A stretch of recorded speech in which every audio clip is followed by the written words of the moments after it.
In 2006, roommates Marc Merrill and Brandon Beck founded a small startup called Riot Games. They dreamed of one day making video games for hardcore gamers like themselves, the kind of games they could spend hundreds of hours playing, testing their skills. But this isn't their story. I quit my job as a high school biology teacher. I decided I hated science and I loved video games more. I took a job at a video game retail store selling video games. My students would come in and be like, "Mr. B, what are you doing here?" Like, you little shits. And that was a humbling experience.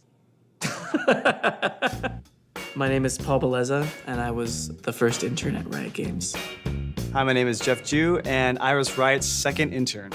I was at USC, and I met another classmate of mine named Paul Beleza.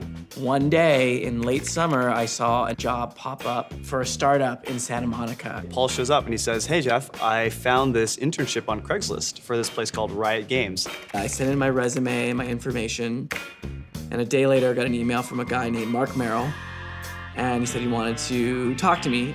And they say, "Hey, why don't you swing by? We have this small office. Cool, come check it out." I came in for an interview. The building from the outside was a little industrial looking building. Super scrappy. So I walk in, I walk up the stairs, I'm like, this place looks like it's straight out of the 70s. 2 small offices for Marc and Brandon, and then a hallway in the back for developers. Almost very like wet feeling in the office, I'm not gonna lie. They walked me into a conference room, which was the only conference room in the office. And I met Marc, Brandon, and a couple other people.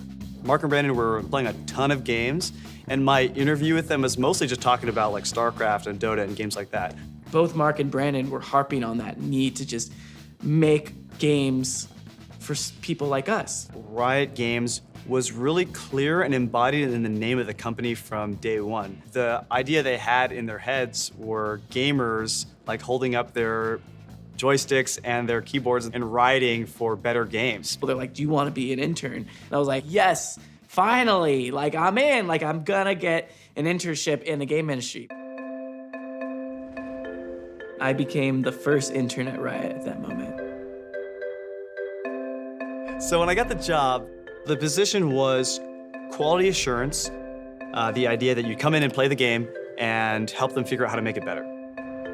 There wasn't much quality to assure at the time. There wasn't anything there. It sucked for a really long time. Playtesting League of Legends was a harrowing experience. My name is Colt Hallam, and I was the third intern at Riot Games. You would have these giant bugs where just characters would fall over dead sometimes for no reason. It was a flat plane with no bottom, like a clear glass bottom forever. And we would do lane tests and 1v1 each other. And some little characters running across, no environment, nothing. We didn't even have a concept of brush at the time. We would just run up the lanes and smack each other with their abilities. There were a lot of flubs here and there. It was just a broken mess. It just wouldn't do the things we wanted to do. So we'd pop in there for 10 minutes, test something new and be like, I can't achieve the objectives. I can't coordinate. It just felt sloppy. Steve Snow was like the only producer at the time. In the early days, he showed up and he noticed we weren't playing the game. Maybe we'd play the game once a day in the morning just to see if new things had come in, but we'd grown accustomed to the slow rate of change, and so we kind of got lazy. So he basically was like, "Okay guys," he rounded us all up, he said, "You gotta eat your own dog food. Every day, we're gonna play the game, and that's how we're gonna make it better." So once we started to do the daily playtest, as an entire company, we got to see what needed to get fixed and prioritized. Marc and Brandon's early vision of the company was unique because they gave us, each person in the company, a lot of autonomy. So, myself, I was an intern, Paul's an intern, Colt's an intern. They let us do so much more than you would think an intern would do at a company. Like, we got to work on the game, we got to come up with the game rules, we got to work on characters. When making a character, you can approach it in a number of different angles. The main angle that we had is we found something, a nugget. Like, Timo came from a napkin drawing. Timo was born from seeing the dark side of League of Legends. We had Scion, we had Singed, we had Annie, who's super dark. I want somebody who's an underdog, courageous. He fights guys that are like 10 times bigger than him, and he just outsmarts his opponents. So that's where he's born from. I think in the game, after you play against Timo, you think differently. He's kind of an asshole. Timo is the devil. but I think in his heart, he's very pure and courageous.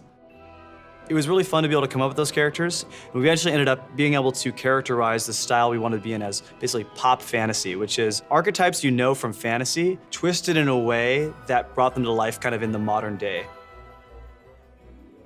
So in the early days, we had some angel investors and we had a really limited amount of money. So we basically had some drop dead dates. One of our biggest deadlines was we had to make a game demo and we had to get it out. There was kind of a do or die situation.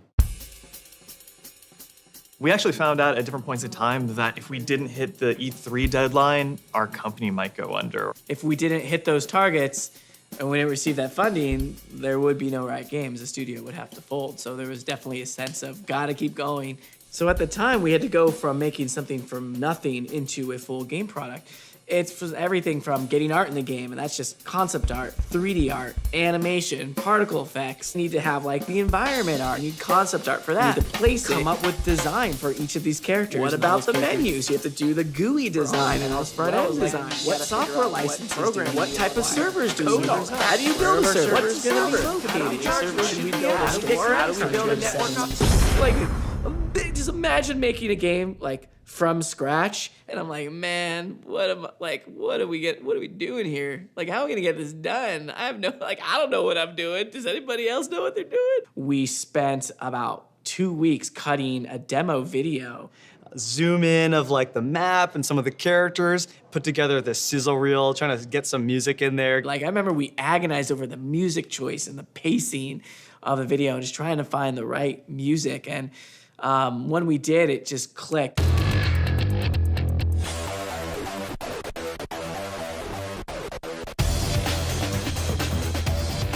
You saw Annie, you saw Singe, you flew over the castle. Flow through the character selections, like, you know. Yeah. Oh yeah, that's right. We did the spinning wheel champ select, which we then realized if we had 40 characters would never work. But at 6, it was fine. Hey, check out this really cool game that we put together in no time at all. We hope that it would actually convince enough people to get excited, and it did. You know, the whole company came together, put this video together, launched it, investors were happy, you know, got another 6 months. It was about 9 o'clock at night. Kind of asked each other, hey guys, do you want to play another game of League of Legends after we finish playtesting? And the answer was yes. And we did again and again. And I remember Steve Snow walking over. He was just like, why are you playing this game? And I was like, because it's fun. He just stared at us and was just like, you're playing for fun? Holy shit. Everyone stop what you're doing. He called the entire company together. It's the one like football pep talk moment that I can really think about in my life, where he was like, listen, you got it, you did it. Like full steam ahead. Looking back in this 10-year journey, I was able to see this company go from just a ragtag group of like-minded gamers and developers to where we are today. And I just feel really, really fortunate to have seen it and be a part of it.